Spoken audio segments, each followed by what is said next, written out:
അപ്പോൾ ഇവിടെ ചില സമയത്ത് അവിദ്യ കൊണ്ട് നമുക്ക് മൂഢത ബാധിക്കുന്നു എന്നാണ്, മൗഢ്യം ബാധിക്കുന്നു എന്ന്. അപ്പോൾ നമുക്ക് തിരിച്ചറിയേണ്ടതിനെ തിരിച്ചറിയാൻ പറ്റില്ല.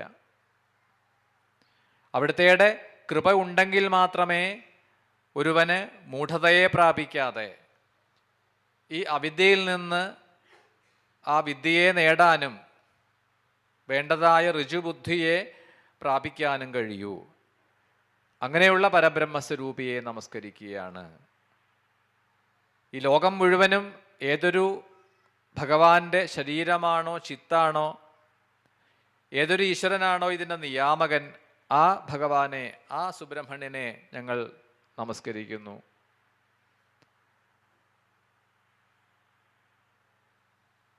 ശക്തിയാകുന്ന ആയുധത്തോടു കൂടിയിട്ട് എന്നാണ്.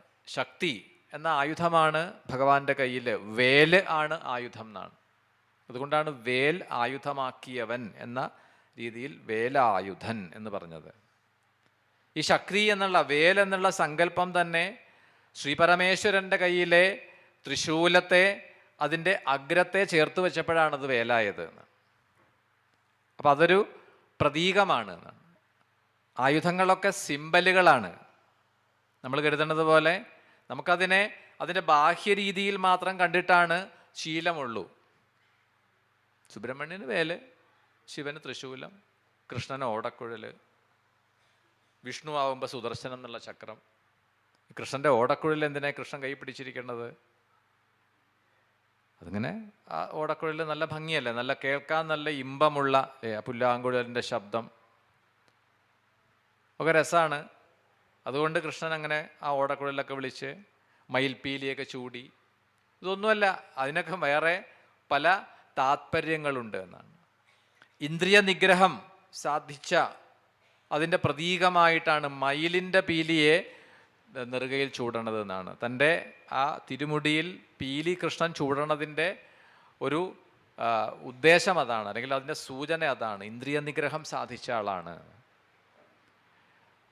അതേപോലെ തന്നെ ഈ പുല്ലാങ്കുഴൽ എന്ന് പറഞ്ഞാൽ അത് വെറും ഒരു പ്രതീകം തന്നെയാണ്.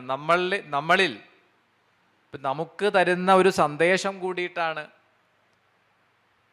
മനുഷ്യന്, ഈ ജീവന് മനുഷ്യജന്മം കിട്ടിക്കഴിഞ്ഞാൽ ആ മനുഷ്യ ശരീരം എപ്രകാരമാണ് ഈ ഒരു പുല്ലാങ്കുഴൽ പോലെയാണ്, അതിലെ സുഷിരങ്ങൾ പോലെയാണ്.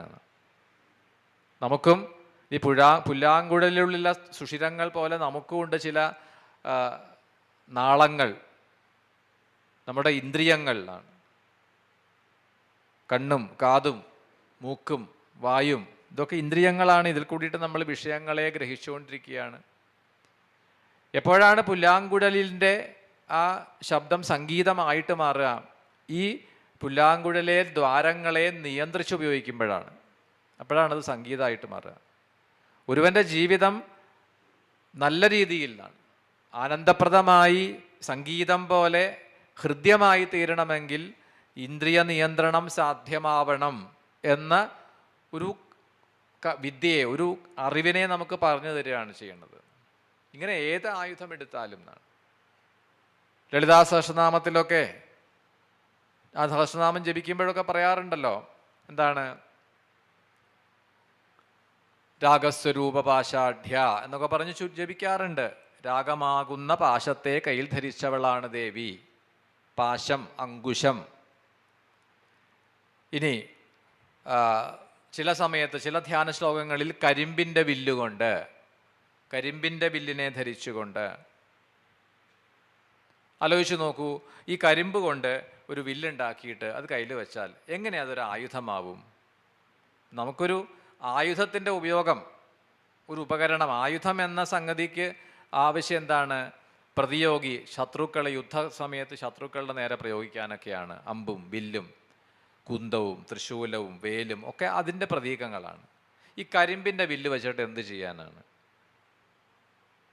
എന്ത് ബല അതിനുള്ളത്? അപ്പം ശരിക്കും പറഞ്ഞാൽ അതല്ല അവിടെ അത് ഉദ്ദേശിക്കുന്നത് എന്നാണ്.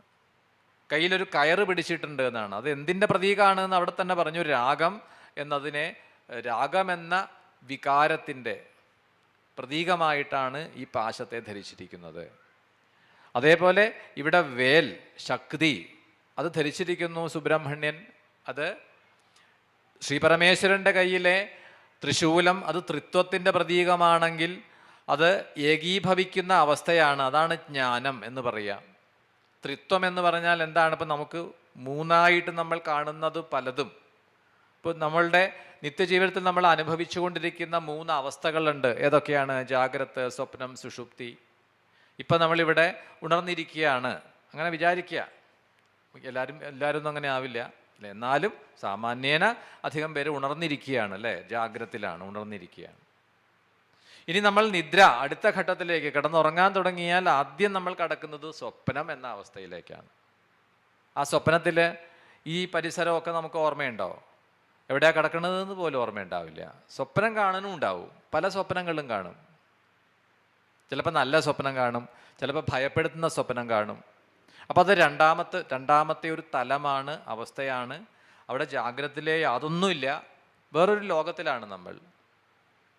ഇനി സ്വപ്നം കാണാൻ വേണ്ടി നമ്മൾ എന്തെങ്കിലും മുൻകരുതലെടുക്കണോ? ഇപ്പോൾ ഉറങ്ങാൻ കിടക്കുമ്പോൾ നമ്മൾ പായ വിരിക്കാറുണ്ട്, ബെഡ്ഷീറ്റ് പിടിക്കും, തലയണ വയ്ക്കും, ഒക്കെ ചെയ്യാറുണ്ട്. പക്ഷേ ഇനി കാണാൻ പോകുന്ന സ്വപ്നത്തിലേക്ക് സഹായിക്കാൻ എന്തെങ്കിലും ഒന്നും കയ്യിൽ കരുതണ്ട. കാഴ്ച കുറവുള്ള ആൾ കണ്ണട വെക്കണ്ട. ഇരുട്ടത്ത് കിടന്നുറങ്ങുമ്പോൾ സ്വപ്നം ശരിക്കും കാണാൻ പറ്റില്ലല്ലോ എന്ന് കരുതിയിട്ട് ബൾബിട്ട് ലൈറ്റ് ഇട്ട് വെക്കാറില്ല. ഒന്നും വേണ്ട. സ്വപ്നം വളരെ കൃത്യമായിട്ട് നമ്മൾ കാണും. നല്ല സ്വപ്നവും കാണാറുണ്ട്, വിപരീതമായതും കാണാറുണ്ട്. അപ്പോൾ രണ്ടാമത്തെ ഘട്ടമാണ്, അവസ്ഥയാണ് സ്വപ്നം, ജാഗ്രത് സ്വപ്നം. ഇനി ഇതൊന്നും അറിയാത്ത മൂന്നാമത്തെ ഒരു തലത്തിലേക്ക് നമ്മൾ തനിയെ മാറുകയാണ്. അതാണ് സുഷുപ്തി. ഈ 3 അവസ്ഥകൾ ആണ്. ഈ ത്രിത്വഭാവം എന്ന് പറയുന്നത് ഇപ്പൊ കാലത്തിനെ എടുത്തു കഴിഞ്ഞാൽ കാണാം എങ്ങനെയാണ്? ഭൂതം, ഭാവി, വർത്തമാനം. ഭൂതകാലം, കഴിഞ്ഞ കാലം. നമ്മൾ അധികവും ജീവിക്കുന്നത് ഭൂതകാലത്തിലും ഭാവി കാലത്തിലുമാണ്. ഇടയ്ക്കിടയ്ക്ക് നമ്മൾ കഴിഞ്ഞു പോയ കാലത്തിലേക്ക് എങ്ങനെ പോകും? എന്തെങ്കിലും കാഴ്ച കാണുമ്പോഴോ, പണ്ട് സ്കൂളിൽ പഠിച്ചവരെയൊക്കെ കാണുമ്പോൾ ആ ഭൂതകാലം ഓർമ്മയുണ്ടെങ്കിൽ അങ്ങോട്ട് പോകും. ചിലപ്പോൾ അതൊന്നും ഓർമ്മയുണ്ടാവില്ല, ഉണ്ടെങ്കിൽ ആ ഭൂതകാലത്തിലേക്ക് പോകും. എന്ത് രസമായിരുന്നു അല്ലേ കുട്ടിക്കാലം, സ്കൂളിൽ ഒന്നിച്ചു പോകുമ്പോൾ. ഒരുപാട് കഷ്ടപ്പാടുണ്ടായിരുന്നു. ഇന്നത്തെ പോലെ കുട്ടികളുടേതായ സൗകര്യമൊന്നുമില്ല. നടന്നു പോകണം, ബസ്സിലൊന്നും പോകാനുള്ള ബസ്സേ ഉണ്ടാവില്ല, സൗകര്യം ഉണ്ടാവില്ല. വസ്ത്രങ്ങൾ മാറി മാറി ഉടുക്കാൻ വസ്ത്രങ്ങളൊന്നും ഉണ്ടാവില്ല. പുസ്തകങ്ങൾ കൊണ്ടുപോകാനുള്ള ബാഗുകളൊന്നും ഉണ്ടാവില്ല. എന്തെങ്കിലും വല്ല വർഷത്തിലൊരിക്കൽ ഈ തുണി കൊണ്ടുവരണ കൂടൊക്കെ കിട്ടിയാൽ വലിയ സന്തോഷമാണ്. അതിൻ്റെ ഉള്ളിലിട്ട് കൊണ്ടുപോകാമല്ലോ മഴ നനയാതെ.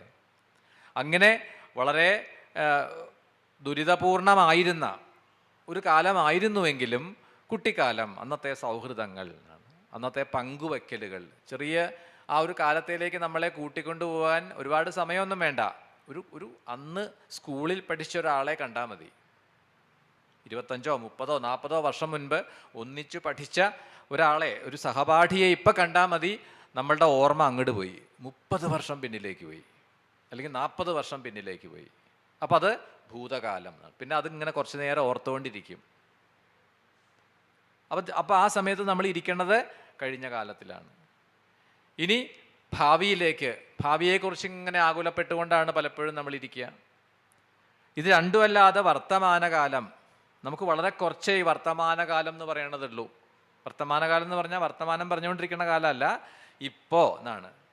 പ്രസൻറ്റ്, ഇപ്പോൾ എന്ന് നമ്മൾ ഈ പറയുന്ന നിമിഷം പോലും ഭൂതകാലം ആവുകയാണ് അടുത്ത നിമിഷം. കാരണം ക്ലോക്കിൻ്റെ സൂചി ഇങ്ങനെ പോയിക്കൊണ്ടിരിക്കുകയല്ലേ. ഓരോ സെക്കൻഡ് കഴിയും തോറും അത് കഴിഞ്ഞു, ആ സമയം കഴിഞ്ഞു. ഓരോ സെക്കൻഡ്, ഓരോ നിമിഷവും കഴിഞ്ഞു പോയിക്കൊണ്ടിരിക്കുകയാണ്. അതൊക്കെ ഭൂതകാലത്തിലേക്ക് പോയിക്കൊണ്ടിരിക്കുകയാണ്. അപ്പോൾ വർത്തമാനകാലം എന്നൊന്നുള്ളത് വാസ്തവത്തിൽ നമ്മളുടെ ജീവിതത്തിൽ അധികമില്ല. ഇപ്പോൾ ഇരിക്കുന്ന സമയം നമുക്ക് സന്തോഷമുണ്ടോ, സുഖമുണ്ടോ? അതാണ് നമുക്ക് ആലോചിക്കേണ്ടതും, അതാണ് നേടിയെടുക്കേണ്ടതും. ഇപ്പം സന്തോഷമായിട്ടിരിക്കാൻ പറ്റുന്നുണ്ടോ? ഇവിടെ ഇരിക്കുമ്പോൾ സന്തോഷമില്ലേ? ഇവിടെ ഇരിക്കരുത്. ഞാൻ പറയുകയാണെങ്കിൽ ഇവിടെ ഇരിക്കരുത്, വെറുതെ സമയം കളയരുത്. നമുക്ക് സന്തോഷം തരുന്നത് എന്തോ അത് ചെയ്യുക.